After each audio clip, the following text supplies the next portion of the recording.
Hello everyone, and we thank you for joining us for the 49th Matt's Weather Weekly Weather News, and today is Wednesday, May 9th, 2012. And what we're going to be talking about today is what we call family constellations, family constellation therapy. We're going to be talking about how remarkable this is after your WFSB Channel 3 early morning 7-day forecast.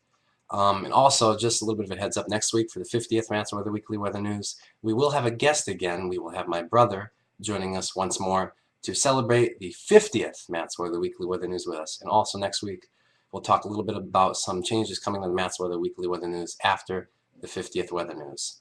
But as always, like I just said first, your WFSB Channel 3 7-day forecast. Tomorrow, Thursday, May 10th, rain in the morning, partial clearing and breezy during the afternoon, high 67 inland, 68 at the shore. Friday, partly sunny, isolated showers in the afternoon, high 68 inland, 69 at the shore. Saturday, mostly sunny and warmer, high 76 inland, 70 at the shore. So basically, for the rest of this week, Thursday and Friday, it's going to be a little bit dreary. The sun may peek out of the clouds a little bit, but come Saturday, it's going to be absolutely beautiful day out. And Sunday, kind of similar to Saturday. Sunday, partly sunny and warm, a chance for a shower in the afternoon or evening, high 78 inland, 72 at the shore. Monday, mostly cloudy with a chance for showers and thunderstorms. High 73 inland, 70 at the shore. Tuesday, partly sunny and mild. High 74 inland, 70 at the shore. And on Wednesday, May 16th, mostly sunny and mild, a chance for a shower. High 74 inland, 71 at the shore. Okay, now moving on to our topic today, family constellations. Basically, the founder of this work is Mr. Bert Hellinger. And what we're going to do now is we're going to kind of explain to you a little bit about what this is, and then we're going to kind of give you some examples of how this has truly helped a lot of people. A family constellation is a three-dimensional group process that has the power to shift generations of suffering and unhappiness.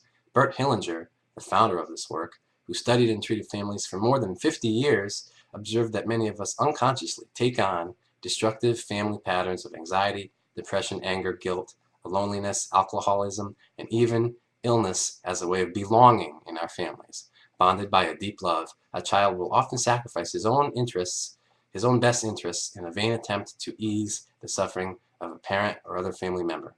Family constellations allows us to break these patterns so that we can live a healthier, happier, more fulfilled lives. In a moment of insight, a new life course can be set in motion. The results can be life-changing. Okay, now to kind of describe a little bit more of what this is, we're going to read you some cases that have been posted online about this. Just some kind of case examples that have been posted online about how this really helps a lot of people. Case number 1, Virginia, 46 years old, divorced with no children. Issue. Issue. Virginia had been depressed for as long as she could remember and blamed her mother for not giving her what she needed. She's mean, critical, and aloof. I feel that she never loved me. Family history. The year before Virginia was born, her mother had fallen asleep while breastfeeding Virginia's older sister and accidentally suffocated the baby. This event was never talked about. Resolution. Whether Virginia's mother felt that she didn't deserve to be a mother or feared that she would also hurt Virginia, or that Virginia would die as well, she was unable to bond deeply with Virginia, the next baby born. In the session, Virginia realized that her mother's aloofness was not personal. She could feel her mother's deep pain and guilt, and could finally open her heart to her. After the session, she reached out to her mother and no longer felt depressed. Comments. This is kind of like a comment of the group facilitator or therapist. Without a loving connection to one's mother, one rarely feels a loving connection with oneself. Self-hatred and depression are often a consequence of rejecting a parent. Okay, now next case. Bruce, 31 years old, with a 3-year-old son. Issue. Bruce had been smoking since he was 13 and wanted to quit. Family history. His father died when Bruce was 5 of esophageal cancer. His father's father died of black lung when Bruce's father was 8. Resolution.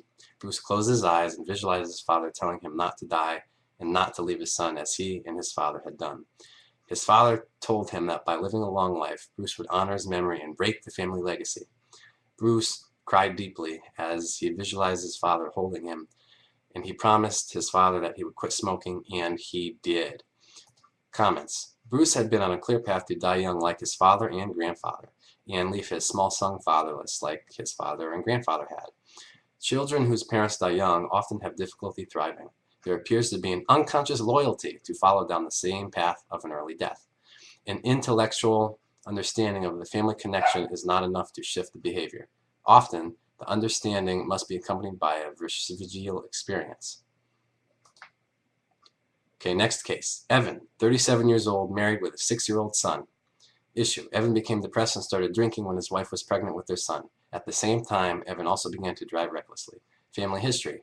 Evan's father died in a car crash 5 days before Evan was born, leaving his mother to raise 4 small children alone. In her grief and anger, Evan's mother told Evan that his father was a bad man, an alcoholic who once hit her when he was drunk. Resolution. Unconsciously, Evan was afraid that he would die just like his father before his own son was born. Loyal to his mother, Evan was unable to have a positive inner image of his father and, in fact, knew very little about him. In the session, Evan felt a connection with his father for the first time. He visualized his father at his shoulder, supporting him and telling him to live. Evan made a promise to respect his father and stop drinking. 2 years later, Evan has kept that promise. Comments. We often have a misguided belief that by shunning an alcoholic spouse that we will deter our child from following down the same path. In actuality, the opposite effect occurs. Unless a child can love both parents equally, he can adopt the negative traits or rejected behaviors of the one he is forbidden to love. For Evan, drinking is his covert way of maintaining a connection with his father. Okay, and the final case we're going to give you, just to give you an idea of what this is all about. Dietrich, 39 years old, newly married. Issue. Dietrich felt sexually distant from her husband. It only happens when I'm in a committed relationship. I feel boxed in, disconnected, and disgusted whenever he makes love to me. Family history. The great love of her mother's life left town promising that he would return soon to marry her. Not believing that he would ever return, her mother got pregnant by Dietrich's father. When the first man did return, he found her pregnant and refused to marry her. Reluctantly, she married Dietrich's father and lived unhappy and unfulfilled. The marriage lasted only 3 years. Resolution. Dietrich merged with her mother's feelings, felt repelled by the man she had married, even though she knew he was the right man for her, the man that she wanted. Understanding this identification with her mother, Dietrich was able to recapture her attraction to her husband, even when her mother could not be attracted to her father. Comments. In a systematic identification, a child can carry the feelings of a parent, especially when a tragic event is not fully grieved. By acknowledging the mother's loss, Dietrich did not have to repeat it. Okay, just kind of a little bit of insight here. When grief is overwhelming, we are rarely able to complete its process. Instead, we remain frozen in secondary emotions, unable to access the very emotions that will bring us relief. We develop unconscious strategies, anger, numbness, addictions to substances, exercise, or work, designed to keep us going. But often these strategies serve only to keep us stuck. Unfortunately, our children learn too well from us and often repeat our patterns on a subconscious level. We see time and time again how an individual's unresolved grief becomes the family's unresolved grief and continues from generation to generation.